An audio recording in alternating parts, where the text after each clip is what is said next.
It's the dream of millions of people, complete self-sufficiency, to grow all of their own food and never have to take a trip to the grocery store. But for most people, it's just that, a dream. The ease of our current global industrial food system is just that, too easy, too convenient, too time-saving, and too alluring. I've been exploring food for nearly a decade, and since the beginning, I've had the burning question: could I step outside of the big ag system? Could I go without grocery stores and restaurants? Nothing packaged or processed, nothing shipped from a far-off place. Could I grow and forage 100% of my food, everything that I ate for an entire year? That's exactly the journey and the quest that I decided to set out on, and now I'm here to share the story with you. But one big thing. I had very little experience with growing my own food. When I lived in San Diego, I did have a few raised beds where I grew some greens, tomatoes, and herbs. But as a traveler for the last 7 or so years, I had never really settled in one place long enough to grow my own food. So in order to do this, I would have to settle in one place. And that place that I chose is Orlando, Florida, where I'm sitting right now. Besides being really fresh to growing my own food, I was also fresh to the scene here in Orlando and Florida. And I was giving myself just 2 years here before hitting the road again. So I had to get planting as soon as I landed here. But I didn't have a garden, I didn't own any land, and I had almost no experience with foraging in the state of Florida. I chose Florida so that I could grow food year-round. And I chose Orlando because I had passed through here a few times and met a great community of permaculturists and people who grow their own food. And specifically, I chose the community of Audubon Park because that's where Orlando Permaculture and my friends at Fleet Farming were based, and there was already a movement here of turning front yards into gardens, so I would have the support I needed in order to do it here. I quickly got to work meeting people in my neighborhood and proposing the idea to them of turning their front lawns into gardens. It really wasn't hard to find takers because it was a pretty sweet deal. Their boring lawn would be turned into a garden, I'd do almost all of the work, cover the costs, and they could eat all the food they liked right from their front yard. In fact, I quickly had a list of lawns longer than I could handle. The transformation was amazingly quick, and within just a few months, I was growing more food than I could eat myself and sharing it with friends in the neighborhood. I ended up creating 6 small plots, all within easy cycling distance of each other. I was just figuring out what I was doing the whole time. I went to local meetups like Orlando Permaculture, volunteered in the garden with Fleet Farming, visited farms and gardens and nurseries, took foraging classes with local foragers like Green Dean, read books by local growers, and watched videos online and more. For a place to live, I built a simple tiny house homestead in the backyard of a community member that I met. And in exchange for using their space, I turned their monoculture of grass into an at-home supermarket. Starting from scratch, it took me 10 months to be comfortable and ready to begin my year. November 11th, 2018 would be my first day. It was now time to eat 100% from my gardens and food that I would forage. Now, when I say 100%, I truly mean it. No grocery stores or restaurants, no drinks at a bar, nothing packaged or processed, nothing shipped long distances, no farmers markets, not even going over to my friend's pantry or even going to their gardens or their food forests. Why not share food from my friends' gardens? Because I wanted to truly immerse in my food. I wanted to have to literally figure out how to grow every single food or ingredient that I needed, or how to source it from nature. Many people know me for my dumpster diving to raise awareness about food waste. And a lot of people who follow me online assumed that I would still be eating from dumpsters. But nope, no food from dumpster diving at all. I had already proved to myself that I could live off of the waste of our globalized food system. Now it was time to see if I could step away from that completely. That included everything that I put in my body, even supplements, vitamins, and medicines. Now you'd think on day one that maybe I'd have eaten a lot of 100% homegrown and foraged meals, but to be honest, my first meal on day one was my first 100% homegrown and foraged meal of my entire life. It was day one and I was in the deep end. But I had laid the foundation that I needed.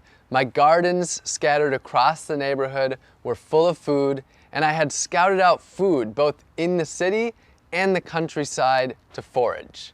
My supermarket was on nearly every street I could walk down, and the shelves were stocked.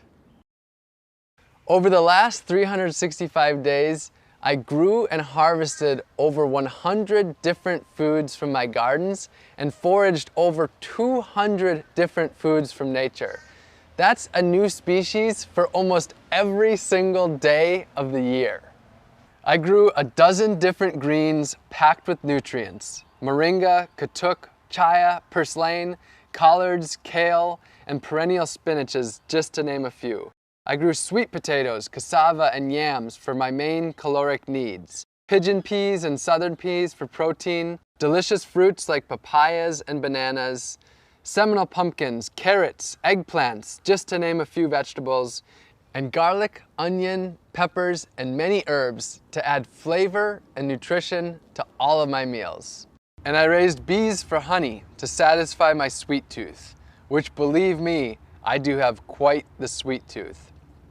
All of the bees that I stewarded were rescued with my friend Dennis the Bee Guy from locations where people didn't want them living, such as in the side of their homes. I harvested giant wild yams from the woods, picked coconuts to make coconut milk, butter, and coconut curries, foraged from fruit trees in the wild, growing in public parks, and in the city with the bounty of fruit falling onto the sidewalks. And of course, wild bananas too. I caught fish from the oceans, lakes, and rivers, and even harvested deer that had been hit by cars during my visit to Wisconsin. I harvested over 20 species of mushrooms in the woods, picked nutritious plants that people call weeds that they walk by unknowingly or even constantly battle with in their yards and gardens. My caffeine came from the native Yaupon holly tree that I made a tea from, and I even harvested my own sea salt from the ocean by collecting the water, boiling it down in a pot until I was left with just the sea salt for my meals. I grew and foraged all of my own medicine and vitamins too. I grew fresh turmeric and ginger in my gardens, foraged elderberries from the wild. I harvested reishi mushrooms and herbal teas, and grew moringa, also known as the vitamin tree, to make an easy to travel with multivitamin powder. But most importantly, my food was my medicine. It's a different way of thinking for most people, but even the weeds that grow just outside of our doorstep are some of the most nutritionally and medicinally dense plants on Earth. For the last year, nature has been my garden, my pantry, and my pharmacy.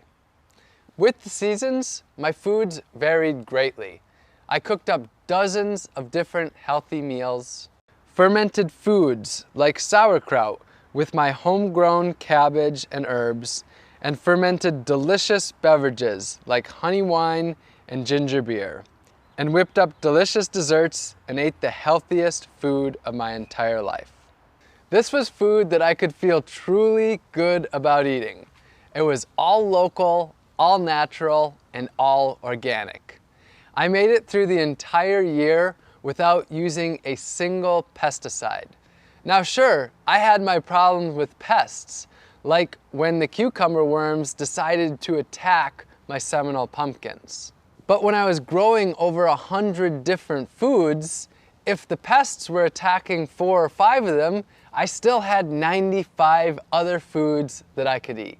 Just as importantly though, I chose to grow the plants that thrive in this environment. When I started, I didn't walk down the aisles of the grocery store and ask which foods that I liked the most. Instead, I talked to local farmers and gardeners and my permaculturist friends and asked them what foods grow so ridiculously well and so ridiculously abundantly that I could hardly screw it up. And those are the plants that I chose to focus on, and that's one of the main things that got me through this year. This was without a doubt one of the most challenging things that I've ever done. A year is a really long time, and I had my highs and my lows. There were times when I felt my absolute best, and there were times when I just didn't know if I could go on. Generally, I did get enough food. My weight stayed the same about the entire time, so I did have enough calories, but there were times when I felt like I was really deficient, mostly in fat and protein. Those were the times when I found it really hard to want to keep going. And there was the social aspect. I was on my own a lot of the times, not able to join other people for their meals, and sort of isolated, not being able to go to restaurants or eat with friends and family. Overall, with all the ups and downs, the year went about as well as I could have possibly hoped. I maintained my body weight throughout the year, and I never got sick once.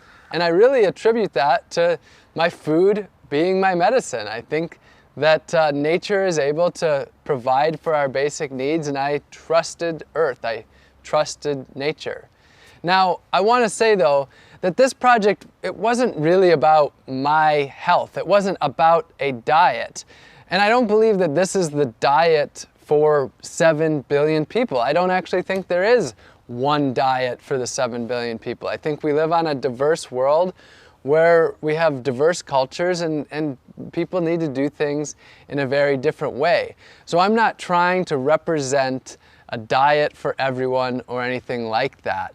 This was just my own personal quest to see if I could step away from Big Ag, step away from what I see as a broken food system, and instead grow and forage 100% of my own food for an entire year. This project wasn't just about growing and foraging all of my own food though.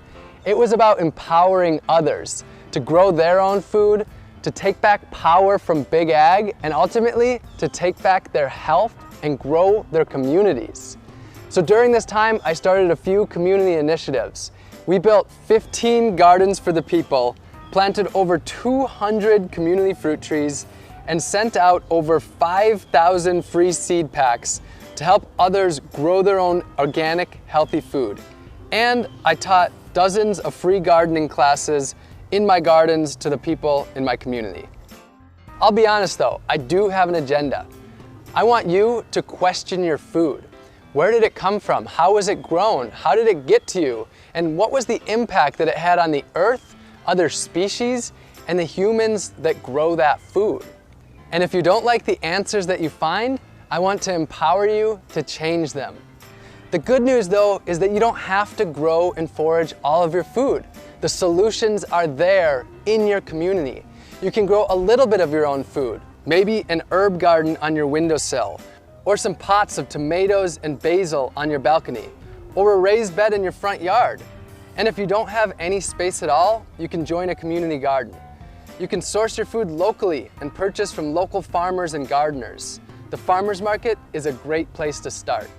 You can buy whole foods and cook more, rather than packaged processed foods that leave trash behind. And you can work with your community to make healthy foods for people in need, grow a garden for your elderly neighbor, or start a grassroots organization to harvest the fruit trees in your community to distribute it to others. And this doesn't need to be a lonely journey.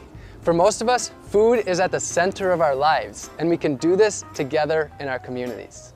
My year is over, but my journey of food has just begun.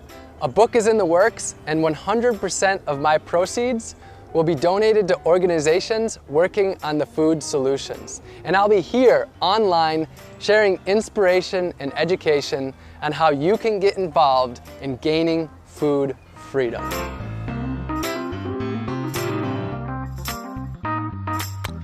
My mouth is cold now. My own medicine and vitamins too.